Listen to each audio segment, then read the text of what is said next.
for joining us, and let's get to work.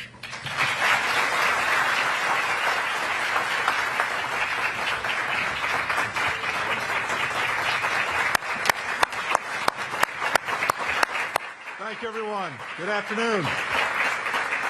Please have a seat. First, let me say to my friend, Catherine Tai, welcome, welcome. Thank you, Catherine, for being here with us today. We're all looking forward to hearing from you. Now, I'm usually the one who gets called out by Jessica. So this was a great moment to actually get to return the favor. But I have to tell you, and I think pretty much everyone in this room knows it, we have an extraordinary force of nature in Jessica leading our efforts around the world. I couldn't be more grateful for it. The difference that she and her team are making every day in ways big and small is incredibly powerful, and I get a chance to see that up close, and you'll be hearing more about that through the course of this afternoon. But Jessica, to you, to the entire team, thank you, thank you, thank you.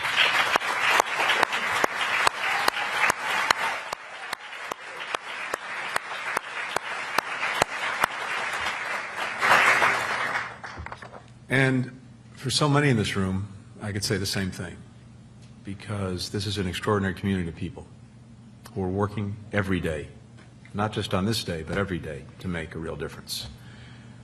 On his first day in office, and you heard the letter from the President, but on his very first day in office, President Biden issued an executive order stating that, and I quote, "All human beings should be treated with respect and dignity and should be able to live without fear, no matter who they are or whom they love." It's as simple as that.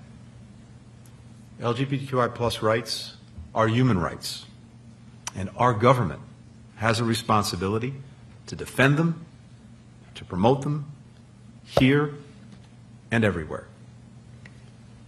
Upholding these rights is crucial to safeguarding and accelerating our renewal at home. Our ability to stand up for human rights and democracy internationally is also tied directly to whether we're strong on these fronts here in our own country. So much of what we do, we see the connections between what we're doing and how we're doing at home, what we're doing and how we're doing abroad. And this is no different. It's also profoundly in our national interest and vital to our national security, which gets us to what Jessica shared with you earlier, really the focus that we're bringing today. But it's in our national security interest to stand up for LGBTQI plus persons around the world. When nations came together 75 years ago, they affirmed in the Universal Declaration of Human Rights respect for the equal and inalienable rights of all members of the human family. That's the foundation of freedom, justice, and peace in the world. And we see that here at the State Department every single day. Countries that respect the rights of every individual tend to be more stable, more healthy, more democratic, more prosperous. Those that discriminate against LGBTQI plus persons tend to be less free and tend to be less equal. The correlation is as clear as day. 64 countries currently criminalize consensual same-sex conduct between adults.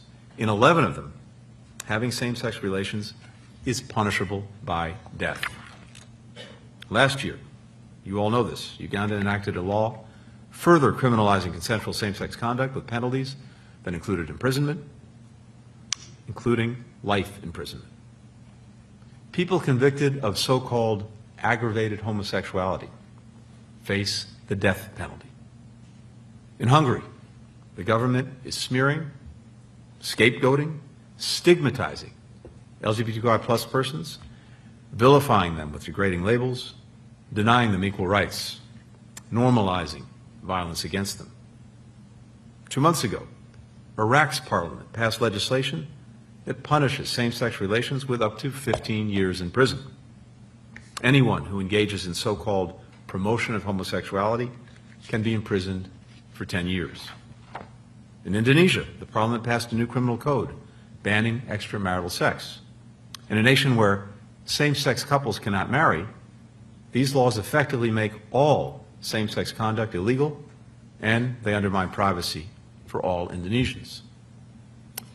Since 2021, the State Department has helped lead a whole of U.S. government effort to ensure that every person, everywhere, can live free from violence and discrimination with their equal rights respected.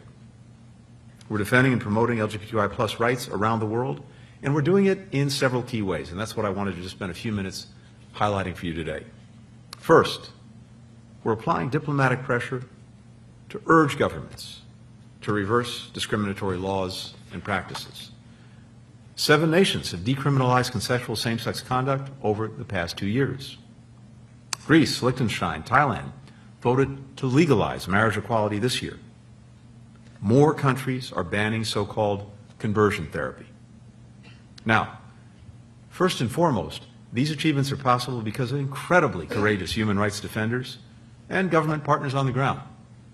But I believe America's support is indispensable. When we engage, sometimes publicly, sometimes privately, sometimes both, when we share our own knowledge and experience, we can and we do achieve change. Second, where human rights abuses are carried out against LGBTQI+ persons, we hold the perpetrators accountable. When Uganda enacted its Anti-Homosexuality Act, we redirected U.S. government assistance so that it doesn't go to those carrying out this abusive policy, while at the same time increasing aid to Ugandan people who need it more than ever before in the LGBTQI+ community. We sanctioned Ugandan officials who were involved in gross human rights violations.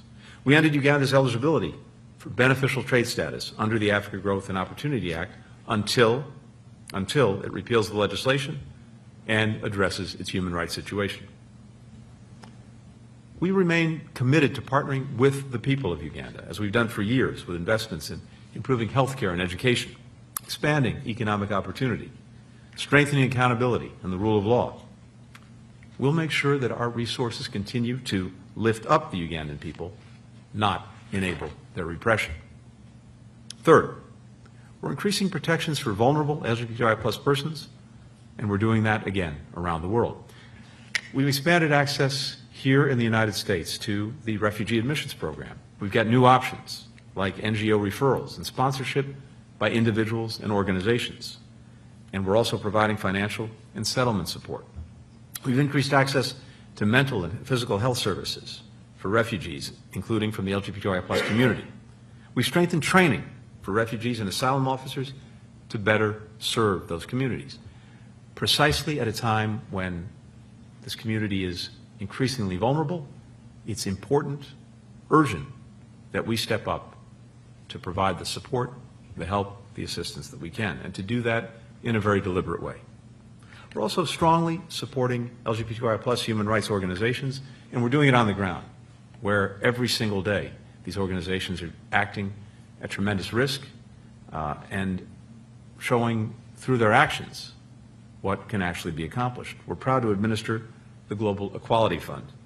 This provides essential aid to the work of groups in more than 100 countries around the world.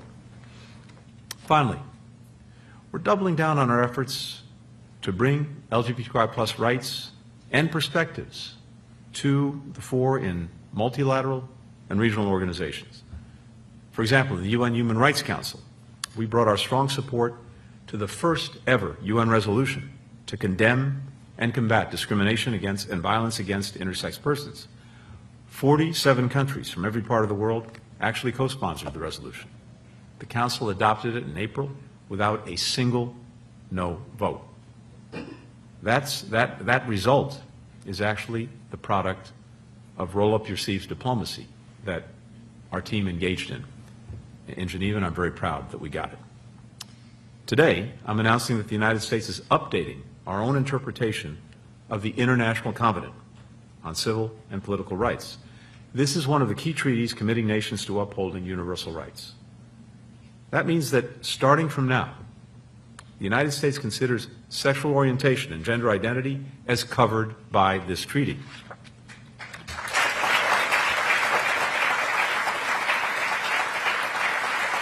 In our regular reporting to the Council on Human Rights, We will continue to include incidents of discrimination or abuse committed against LGBTQI+ persons, now with the clear framework of this well-supported interpretation.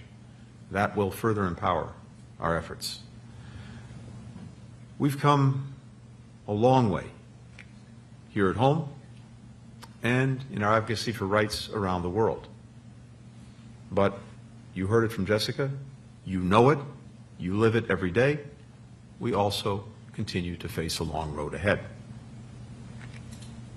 This community knows better than most, maybe better than anyone. Change doesn't happen overnight. We don't expect attitudes and laws to transform in one fell swoop everywhere. But here's what we do know. Here's what you know better than anyone. Our voice, our partnership, our experience can help make a difference, can help accelerate change, can literally help to save lives. That's why I'm so proud of the work that we do, proud of the work that you do. That's why I'm grateful that all of you are here today, this afternoon, for what I think is an important moment, an important conversation. Because ultimately, any movement is only as strong as the people who make it up. That's all of you and so many others that you work with and represent. And as I'm looking around this room and knowing folks who are also tuning in, and as I look around the world and get to hear from so many people that I meet with the extraordinary privilege of helping to represent the country around the world, what I see above all else is strength, resilience, determination. From our diplomatic colleagues who know that none of this gets done alone, from our State Department team, many of whom are with us today, whose members show almost superhuman stamina in their own advocacy, leaders from the private sector, from academia, from international organizations, who are teaming up with us to deliver a better future. And especially from the activists on the front lines, who are indispensable to the safety and security of LGBTQ+ persons around the world, and, you know, undertake their work at extraordinary personal risk. Each of you is an inspiration.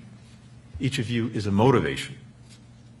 Each of you, in so many ways, is our conscience.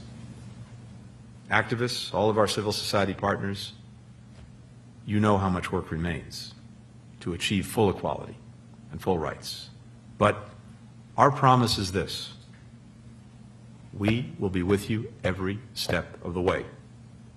We'll persevere with you. We'll listen to you. We'll learn from you. We'll help resource and support your fight. And we'll bring our strength together with yours so that finally, together, we can build a world where all people are genuinely free, free to be who they are, free to love who they love. Thank you, and have a great afternoon.